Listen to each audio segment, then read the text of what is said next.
இன்றைக்கு பட்டிமன்ற உலகில் இவ்வளவு சிறிய வயதில் நடுவர் பொறுப்பை ஏற்றிருக்கிற, ஏன்னா யூத்துங்களுக்கு மத்தியில் ஒரு யூத்தை தான் நடுவராக வைக்கணும்னு வேந்தர் தொலைக்காட்சி முடிவு பண்ணி, ஒரு புறம் பார்த்தால் உங்களை தலை என்பதா, இன்னொரு புறம் பார்த்தால் தளபதி என்பதா, இரண்டும் கலந்த கலவையாக இருக்கிற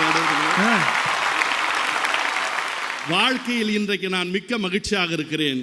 ஏனென்றால் ரோஜாவை நான் தனித்தனியாகத்தான் பார்த்திருக்கிறேன், வாழ்நாளில் இன்றைக்கு தான் கூட்டமாகவே பார்க்கிறேன். இந்த நிகழ்ச்சி முடித்து நான் வீட்டுக்கு போனேன்னு வச்சுக்கலேன், எங்கள் அம்மா என்ன சொல்லுவாங்க தெரியுமா? முதல் கேள்வி என்ன கேட்பாங்க தெரியுமா? டே கண்ணு சாப்பிட்டியாடா அப்படின்னு கேட்பாங்க. அம்மா சாப்பிட்டியான்னு கேட்பாங்க. அவங்க பிறருக்காக வாடுறவங்க. என் மனைவி என்ன கேட்பா? கள்ளக்குறிச்சி வரலாம் போனையே, பாரதி காலேஜுக்கு போனையே, நடுவர் கூப்பிட்டாரு, ராகவேந்தர் என்ன கிஃப்ட் கொடுத்தாருன்னு கேட்பாங்க.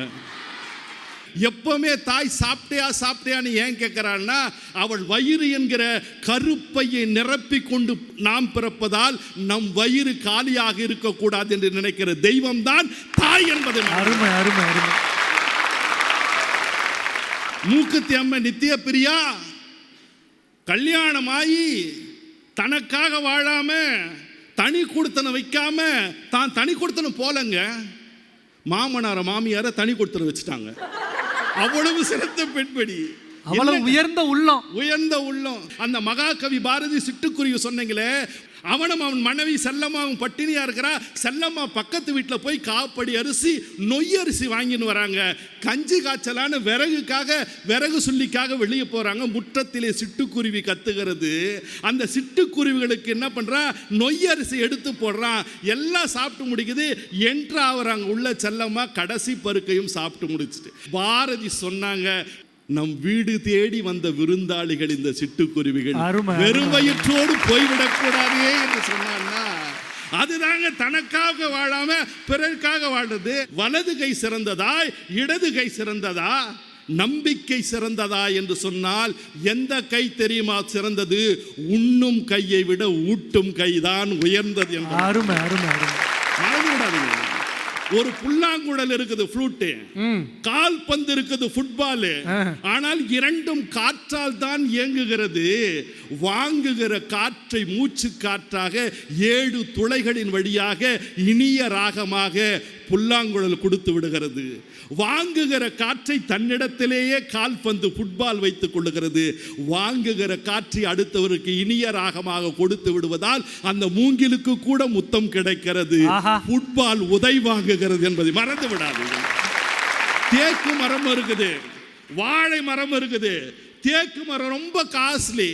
ஆனால் திருமணத்தில் நல்ல சுப விசேஷங்களில் தேக்கு மரத்தை வைப்பதில்லை, வாழை மரத்தை தான் வைக்கிறார்கள்.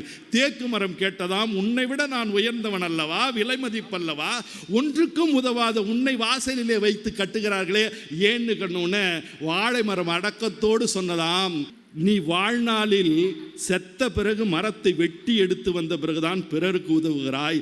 ஆனால் வாழ்நாளில் நான் வாழ்கிற போது இலையாக பழமாக சாராக பிறருக்கு உதவுகிறேனே, அதனால் தான் எனக்கு கிடைத்தது என்று சொன்னால், ஒரு தக்கை கடலிலிருந்து ஒரு தக்கை கரையேறினால் அது தனக்காக ஏறுகிறது.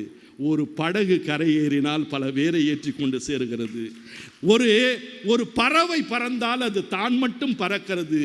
ஒரு விமானம் பறந்தால் அது பிறருக்காகவும் பறக்கிறது.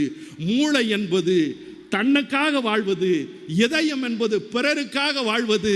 மூளை கேட்டுக்கொண்டே இருக்கும், இதயம் கொடுத்து கொண்டே இருக்கும். தனக்காக வாழ்வதை விட பிறருக்காக வாழ்வது தான் மகிழ்ச்சி இருக்கிறது. பட்டு கொடுத்தால் இன்பம் வருமா? நகை நட்டு கொடுத்தால் இன்பம் வருமா? பணம் காசு துட்டு கொடுத்தால் இன்பம் வருமா? தனக்காக வாழாமல் பிறருக்காக விட்டு கொடுத்து பாருங்கள், வாழ்க்கையில் சந்தோஷம் வரும் என சொல்லி நல்ல தீர்ப்பை எதிர்பார்த்து நிறைவு செய்கிறேன். நன்றி, வணக்கம்.